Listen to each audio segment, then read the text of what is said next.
welcome Taron Egerton.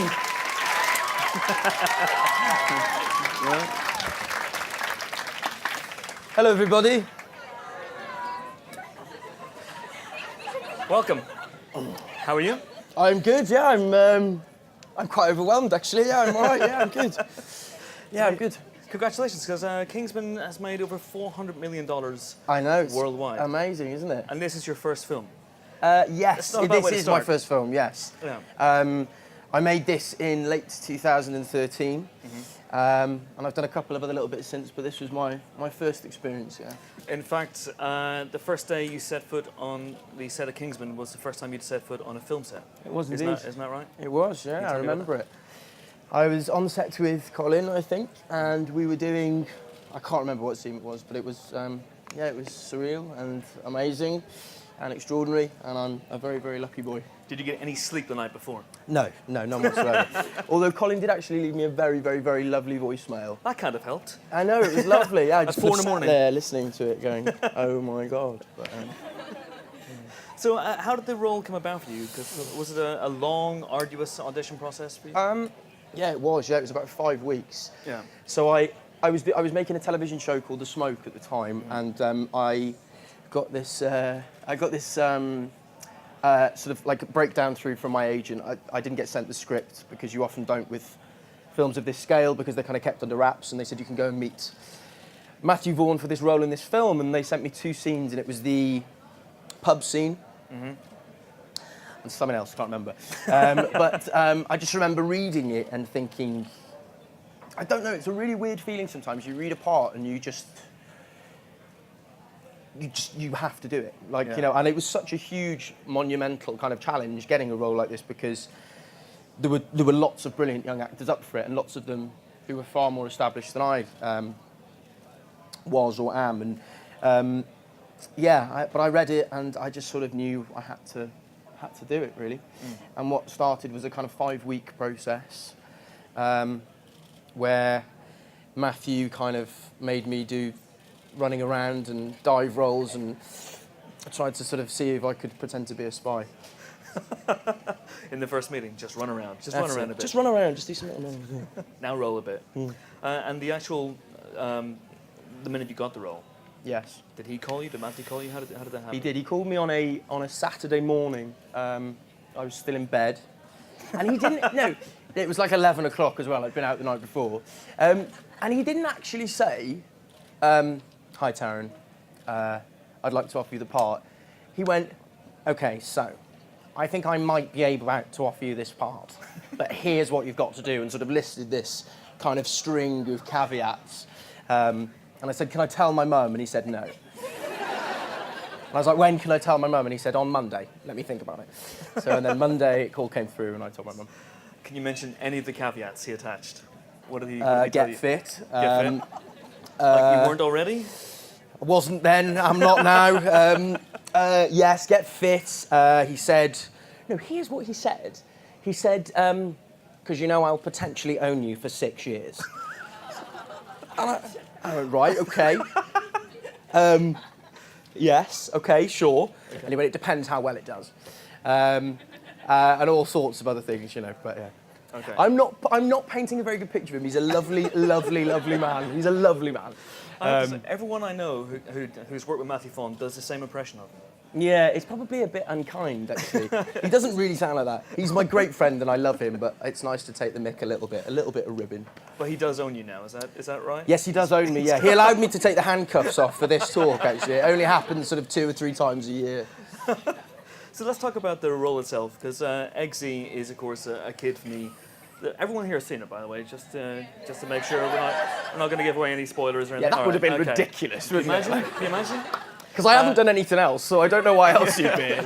You've seen it, right? Okay, just to double What's check. it called? It's called Kingsman. Oh yes, I caught it on the plane, yeah. The yeah. Kingsman, I believe. So the role itself, Eggsy's from the wrong side of the tracks. He is? You do not seem to be from the wrong side of the tracks. I'm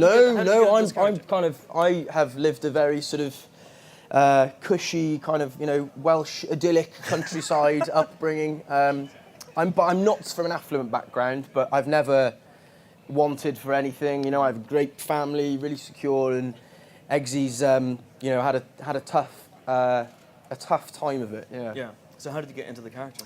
How did I get into the character? Well, I tried to learn that nightmare of an accent, and I listened to a lot of Plan B just to try and get that sort of, urban London sound. Yeah. I'd love to say there was more to my... I'd be rubbish on Inside the Actors Studio, wouldn't I? Just listen to some Plan B. Yeah. Listen to a bit of Plan B, yeah, that was about it, really. And obviously, you kind of spend a lot of time really reading it. And Jane and Matthew, brilliant writers, and he's a brilliant character, a very three-dimensional, fully realised young man, I think, and just spent a lot of time really reading it and sort of trying to get under the skin of him, really. Did you have to go through sort of lessons in, because obviously at some point, again, not to spoil it too much, but Eggsy becomes a gentleman spy and has a lethal crime-fighting machine.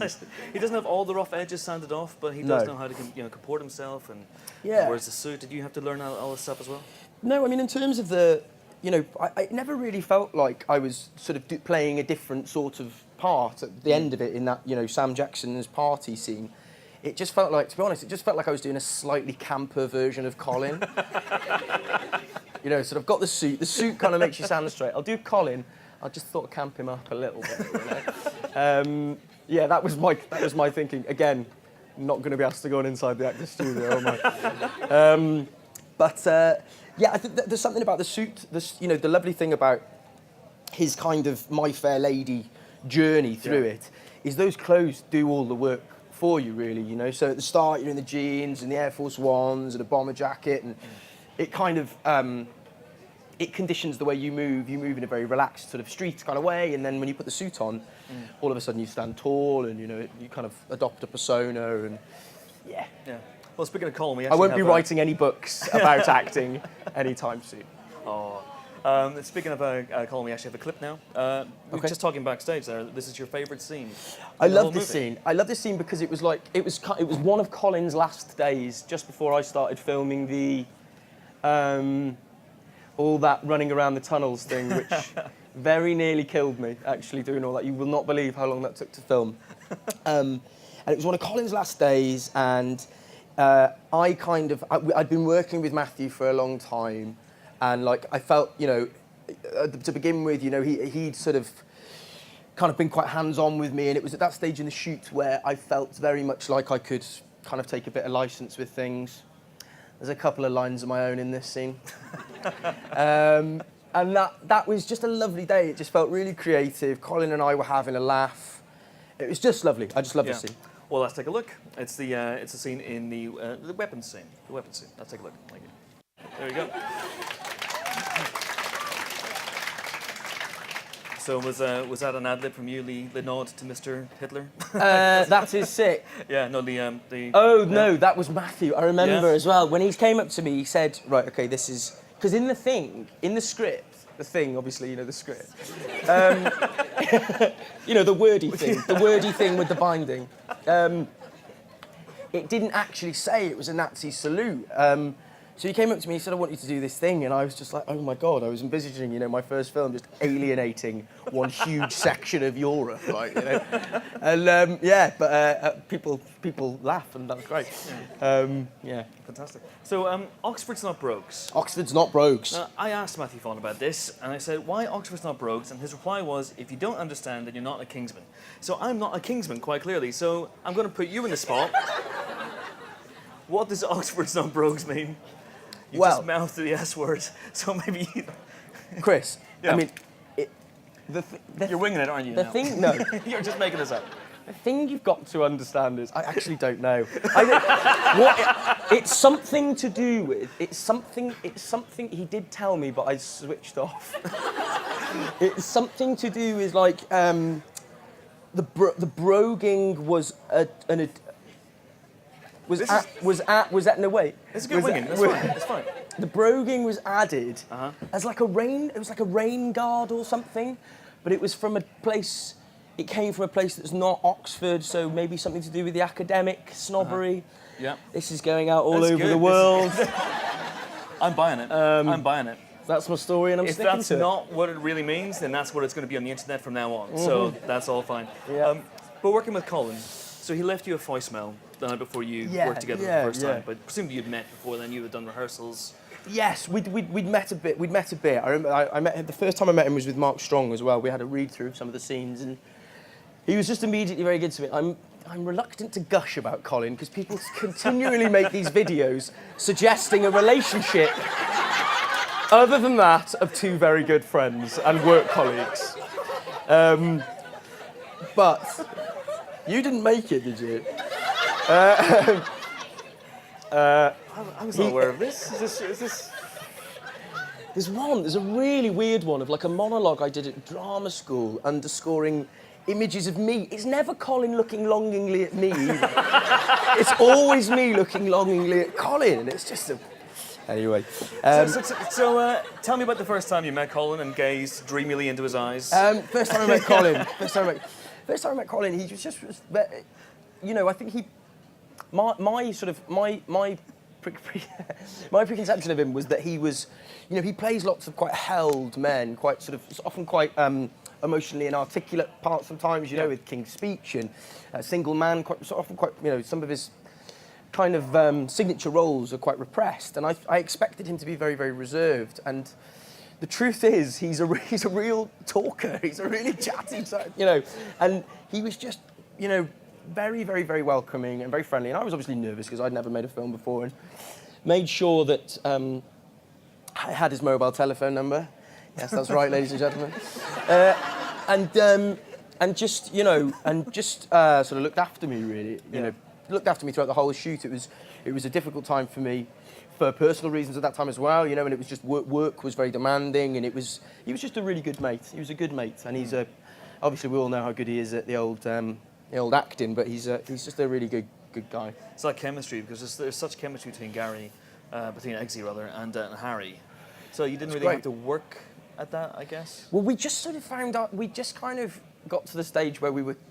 Do you know when you get to the stage where you're taking the mick out of each other very quickly? It's always a really good sign, you know, because there's nothing, it's not precious between you, and we'd have a laugh with each other, and I think that was kind of, you know, it's important in that dynamic, that sort of slightly odd couple thing between Harry and Eggsy. So yeah, and that, you know, I wouldn't have had the bravery to try and forge that relationship with him. So that's, if anyone's responsible for the chemistry, it's Colin. He was very generous of him. That'll be on YouTube now with ba ba ba ba or something about it. Yeah. So have you seen these fan videos then? Have you seen there's a fan art as well? I've watched them. Yeah. Fan art? Okay. I've watched them. They're interesting. They're not as disturbing as some of the drawings I've seen on Twitter. Shall we move on? What's it called? Shipping. What does that even mean? Shipping? Yeah. We may have opened a can of worms here. Oh, really? Yeah. Is that a bad term? I don't know. Is it? No. Oh, is it? Fine. Oh, God. Okay, oh, God. Good. Your face made me panic then. I thought I'd said something really rude. Presumably it's an abbreviation of worshipping? I think it means relationship. Relationshipping. But shipping is in travelling together, maybe? I don't know, shipping, like... Well, no? We've all learned a little bit about ourselves today, which is You come and do the talk instead. Should we have another clip? Yeah, cool, yeah. Cool. I'll set this one up. This has puppies in it. Please enjoy. There we go. Nicely cut off before the swear word. Yes, very smooth editing. Very smooth. Yeah. The swear word is included in the finished film, of course. So the puppy, JB. Yes. You got to work with several dogs, I presume. Yes, there was the adult dog, George, was one dog. What I associate mostly with George was the smell of hot dogs, because. I mean, obviously, you know, but like the way we used to get him to do what we wanted him to do was that he would, these dog handlers would sort of come over to you and thrust sort of 15 lumps of sausage into your hand. I just remember, like, what, you know, you put it in your pocket, it's all slimy, and it's like, I don't know, it's not good. Yeah, and then there were two little pugs, and I was very, very fond of the little pugs. They were lovely, really sweet. George's hard work. Have you tried that since with other actors? The lumps of meat up the sleeve, or? I did try it with Colin actually at one point. Yeah. No, I haven't. Oh, fair enough. Let's take some questions now from you guys. We've got some roving microphones going around. There's a couple of hands raised right here, instantly in the middle. Hi. Hello. So firstly, it seems there's a sequel. I was wondering where you'd want Eggsy's story to go, and on behalf of quite a few people on the internet who can't be here, I've been requested to ask if you can sing something for us. Do you know what? I'm not going to. Because someone asked me to do this at a talk once, ages ago, and I did it, and I immediately regretted it. However, it is something that I'm very, very keen to do. I'm not that good. Like, I'm all right. I mean, it's something I'm very, very keen to do in my career before the Too Distant Future, so it won't be too long, I'm sure, before you hear me doing it. Anyway, there was another more pertinent part to your question. What was it? Sequel. Sequel. Yes. Yes, I'm as aware of the rumours as everyone else is, and Matthew hasn't actually... Has he said anything to you? He hasn't said anything to me about it being certain. I know there is the will there, and obviously it's done very well. What would I want to see happen to Eggsy? What would I want to see happen to Eggsy? I don't know. I don't know what I'd want to see happen to Eggsy. I'd like to see, I suppose, you know, with any sequel, you have to kind of expand, you know, and it's already a sort of relatively international story with America and stuff, you know, going over to the hate church and that, and, you know, Sam Valentine's pad. But I guess it would be nice maybe to see the story take a more international turn, you know? Maybe see Eggsy foil some villains in, I don't know where. I'm trying to think of a country where I'm not going to offend someone, but, you know, Wales, yeah, exactly. Yeah, have him in Wales. I would like to see Kingsman 2 set in Wales so I don't have to move very far. So you just worked with Matthew, obviously, on... Sugar You're all right. Fairies, my word. Easy, boy. I just don't worked lean with back in the chair. I think. Yes, sorry. Thanks. You've just worked with Matthew on Eddie the Eagle, so you Yes. weren't badgering him all the way through that, going, "What's happening next? What's happening next?" Yes, yeah, I do ask him regularly what's happening next, and he doesn't tell me. Is the honest answer. No, I know, you know, there's things happening somewhere. Oh, very cryptic, very cryptic. There are things happening somewhere, but no one has asked me to do it officially yet, so you could be watching a movie about JB, I don't know. There's a lady right behind you there. If you just pass the microphone back, thank you. Hello, sweetheart. Hello, sweetheart. Just quickly, if you were trapped in Valentine's Day, who would you like to come rescue? Who would I Wow. like to come rescue me?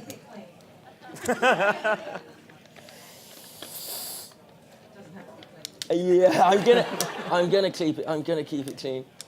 David Bowie's my hero. He is, yeah. I'm gonna keep it platonic on this one, I think. Yeah. It'd be amazing. Yeah. Let's go. That's my story, and I'm sticking to it. Fantastic. I've come to rescue you. Yes, exactly. There's a lady here in the front row. Thank you, with the glasses. Hi, Taron. First of all, congratulations to your Empire Award. And my question actually concerns the comic. Have you actually read it before you did the movie, or did you read it afterwards? So basically, I hadn't read it before. I hadn't read any of Mark's comics before. But I've just alienated approximately 57% of yours. I read it while I was auditioning, yeah. I think, and Colin had read it by that stage. Yeah, so I read it when I was auditioning. I was actually wondering, because in the comic, he's not actually called Exy at all. He's always Gary. He's called Gary Unwin, and yeah. he's quite the jerk. So whose decision was it actually to make him in the movie really lovable? I think Exy is actually one of the most lovable characters. I really, really tried. What can I say? The Eggsy thing, if my memory serves me correctly, Eggsy is the name is the nickname of one of Mark Millar's best friends. And Matthew heard it and just loved it, basically. There's lots of little people being called friends things in the movie, you know, little cryptic. They're all Matthew's mates, basically, you know. So, yes, I think that was just, Matthew just felt that it was something that would stick in the memory, I guess, you know. He's clever, you know. Gary is quite forgettable, I think, you know, whereas Eggsy kind of is quite unusual. There are two people at the sides with their arms up for so long, I'm getting worried about their health. So there's a gentleman over here. Thank you. He's already got the microphone. As another young, great British actor playing a spy and mentioning JB, Would you take on Bond? I don't know. I feel like I'm a bit. I don't know. I'm a bit boyish for Bond, aren't I? He's kind of like he's all man. Like he's like Daniel Craig and big, muscly, rugged. I think. I suspect I'm probably not the best man for the job. Obviously, it's every little boy's dream, but also. I don't know. What am I going to say? Yeah, I'll play Bond. Bring it on. Yeah. No, Oh, now you've said it. Oh, it's out there now. 10 years' time, maybe? maybe 10 years' Yeah. time, when the beard fills in. Eggsy Bond team up. I could see it happening. Split screen. Eggsy Bond, do yeah, that would work. there's a I'd gentleman outdo him. Right over here on the right hand side. Hi, thank you. Two-part question. Oh, that's cheeky. Okay. You also worked with the legendary Michael Caine. What was it like working with him, and did you learn anything from him? He's amazing. He's an amazing man. First thing you need to know about Michael Caine is he's got massive hands. That's the first thing I noticed. Huge, enormous hands. I've got like I borrowed my hands from a 12-year-old girl, and he's just got these like big bin-lid hands. I mean, I always think it's always just like your question when you're asked what you learn from other actors, because I think it's so about you express yourself through other characters. So you can't learn to do the you can learn to do the Michael Caine impression, but you can't really learn how to act like someone else, because you can only really express yourself. That being said, I think there's a lot to be said for how someone like Michael Caine conducts himself on set. He's a really, really, really generous, warm-spirited man who he kind of has everyone in the palm of his hand. So and he's obviously such a piece of cinema history that everyone on set is kind of tuned into him and listening to him, and he has these great stories and he's very funny. I mean, if you figure out how to learn what Michael Caine does, then please do let me know. It's a recipe for longevity, isn't it? It's amazing. He's in his 80s and he's still doing it. He still seems to have the appetite. In and his the drive 80s, and you think like, they say that you grow more frail and you get smaller when you get old. I mean, he must have been 8'3" about 30 years ago. He's enormous. You mentioned it there, and you learned to do the Michael Caine impression. Did you learn to do the Michael Caine impression? And would you? I didn't learn to do it. Matthew came up to me on set one day and said, "Okay, so I've had this idea. You're going to do a Michael Caine impression in the credits." And I went, "Matthew, you're going to kill my career before it's even started." Thankfully, it didn't make the cut, and I'm assured that the footage has been destroyed. There is no way I'm doing a Michael Caine impression now. Just no way. All right, we'll let you off. There's a lady right at the very back. Hello. It's not actually a question about the film. I was wondering if you were interested... That's okay, I do lots of other things as well. I was wondering, actually, if you were interested in doing more theatre. Yes, I am. Desperate to. It's been over two...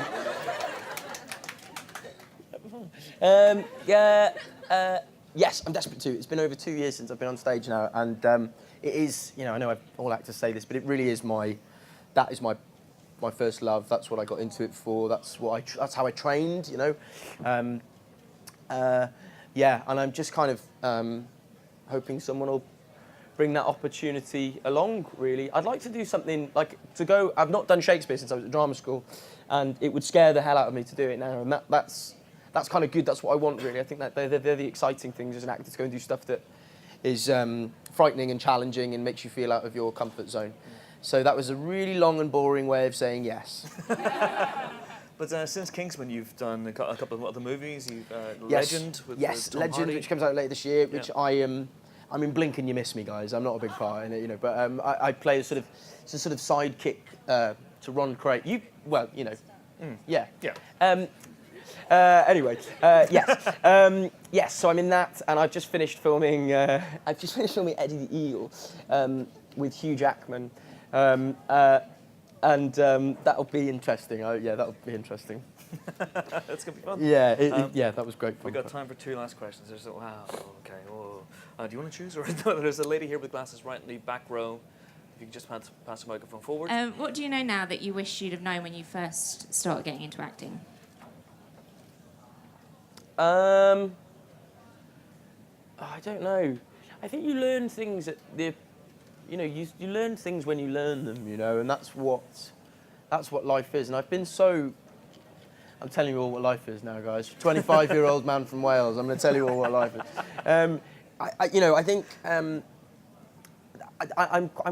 satisfied. I'm a very different person to the person I was when I was 16, and I cringe when I think of the person I was when I was 16. But that's how you change and how you adapt and how you become a more rounded, hopefully more mature person. So I'm kind of satisfied with the rate at which I've learned things and the rate at which I've grown up and the rate at which I will continue to grow up. I don't know. I mean, I don't know really. I guess, everyone has that thing when when I first started acting, I think I was probably, it was the kind of class clown in me, the sort of the showman in me, probably the attention seeker in me a little bit, and actually the type of acting I really love now is not that. I think there's always an element of, depending on the type of film or project you're working on, doing something with panache and relish and kind of zeal, but I guess maybe I'd have been a bit less showy, but that was, I don't know really. I learned that when I learned it. I'm only 25. Give me a break. There's a young guy here in a baseball cap just against a pillar. Yes. There you go. Thank you. What was it like to watch your own Okay. Good question. The first time I watched it, it was totally overwhelming. I mean, I say this now outside of my own involvement with it. I say this because this is Matthew. I do think it's an awesome film. I'm really proud of it, and I think Matthew is amazing. But the first time I watched it, it was so much to process that I came out and I sort of couldn't speak really. Matthew didn't let me watch rushes really either the first time I did it. So he wouldn't let me go and watch on monitors. And I came out and I called him, and I don't think I spoke. I don't speak in coherent sentences anyway, as you are beginning to learn. But I certainly didn't then, and it was kind of overwhelming and difficult to process. The second time I watched it, it was just amazing. It was just amazing. And also the second time I watched it, I enjoyed it more as a film. The first time I was watching it from probably quite a vain point of view, scrutinising everything I was doing. And then the more times I've watched it, I've been able to enjoy it in its entirety and all the fantastic elements of the film that are absolutely nothing to do with me or my performance. There was a full stop there. There was a full stop there, yeah. So you planning to have a viewing party when it comes out on Monday? A viewing party? Yeah. Now, I say I love Kingsman. I don't love it enough to watch it more than 10 times in a few weeks. I have seen that film a lot. I will be happy to... I'll probably, if we do another one, I'll watch it just before we do another one. Okay, there we go. I'm afraid that's all the time we have, guys. Sorry if you didn't get your question asked, but thank you so much for coming. The movie's out on DVD and Blu-ray on Monday. Thank you for coming. Thanks for your questions. Thanks, of course, Taron Egerton. Thank you. Very, very lucky boy. Did you get any sleep the night before? No, none whatsoever. Although Colin did actually leave me a very, very, very lovely voicemail. That kind of helped. I know, it was lovely. Yeah, I just 4 in the sat morning. there listening to it going, oh my God. But, So how did the role come about for you? Was it a long, arduous audition process for you? Yeah, it was. Yeah, it was about 5 weeks. Yeah. So I was making a television show called The Smoke at the time, and I got this sort of like a breakdown through from my agent. I didn't get sent the script because you often don't with films of this scale because they're kind of kept under wraps, and they said you can go and meet Matthew Vaughns for this role in this film, and they sent me 2 scenes, and it was the pub scene. Mm-hmm. And something else, I can't remember. But I just remember reading it and thinking, I don't know, it's a really weird feeling sometimes. You read a part and you have to do it. Everyone I know who's worked with Matthew Vaughn does the same impression of him. Yeah, it's probably a bit unkind, actually. He doesn't really sound like that. He's my great friend and I love him, but it's nice to take the mick a little bit of ribbon. But he does own you now, is that right? Yes, he does own me, yeah. He allowed me to take the handcuffs off for this talk, actually. It only happens sort of 2 or 3 times a year. So let's talk about the role itself, because Eggsy is, of course, a kid for me. Everyone here has seen it, by the way, just to make sure we're not going to give away any spoilers or anything. Yeah, that would have been ridiculous, wouldn't it? Can you imagine? Because I haven't done anything else, so I don't know why else you'd be. You've seen it, right? Okay, just to double check. What's it called? It's called Kingsman. Oh yes, I caught it on the plane. Yeah, the Kingsman, I believe. So the role itself, Eggsy's from the wrong side of the tracks. He is. You do not seem to be from the wrong side of the tracks. How did No, you get, how did you no, get I'm this character? kind of, I have lived a very sort of cushy, kind of, you know, Welsh idyllic countryside. I'd like to offer you the part. He went, okay, so I think I might be able to offer you this part, but here's what you've got to do, and sort of listed this kind of string of caveats. And I said, can I tell my mum? And he said, no. And I was like, when can I tell my mum? And he said, on Monday. Let me think about it. So, and then Monday, a call came through, and I told my mum. Can you mention any of the caveats he attached? What did he Get tell you? fit. Get fit? Like you weren't already? I wasn't then, I'm not now. Yes, get fit. He said, no, here's what he said. He said, because you know I'll potentially own you for 6 years. And I went, right, okay. Yes, okay, sure. Okay. Anyway, it depends how well it does. And all sorts of other things, you know, but yeah. Okay. I'm not painting a very good picture of him. He's a lovely, lovely, lovely man. He's a lovely man. Like, you know, and it was such a huge, monumental kind of challenge getting a role like this because there were lots of brilliant young actors up for it and lots of them who were far more established than I was or am. And but I read it and I just sort of knew I had to do it, really.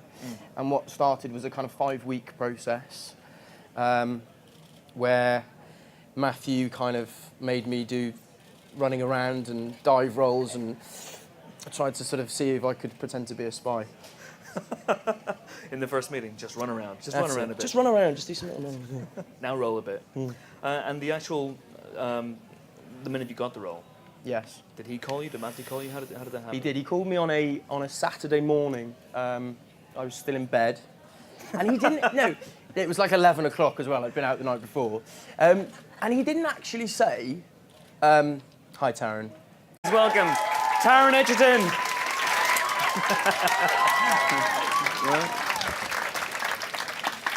Hello, everybody. Welcome. How are you? I'm good. Yeah, I'm quite overwhelmed actually. Yeah, I'm all right. Yeah, I'm good. Yeah, I'm good. Congratulations, because Kingsman has made over $400 million I know. It's worldwide. amazing, isn't it? And this is your first film. Yes, not a bad way this to is my start. first film. Yes. Yeah. I made this in late 2013, and I've done a couple of other little bits since, but this was my first experience. Yeah. In fact, the first day you set foot on the set of Kingsman was the first time you'd set foot on a film set. It was Isn't indeed. that right? It was. Yeah, Can you I tell me about remember it. I was on set with Colin, I think, and we were doing. I can't remember what scene it was, but it was. It was surreal and amazing, and extraordinary, and I'm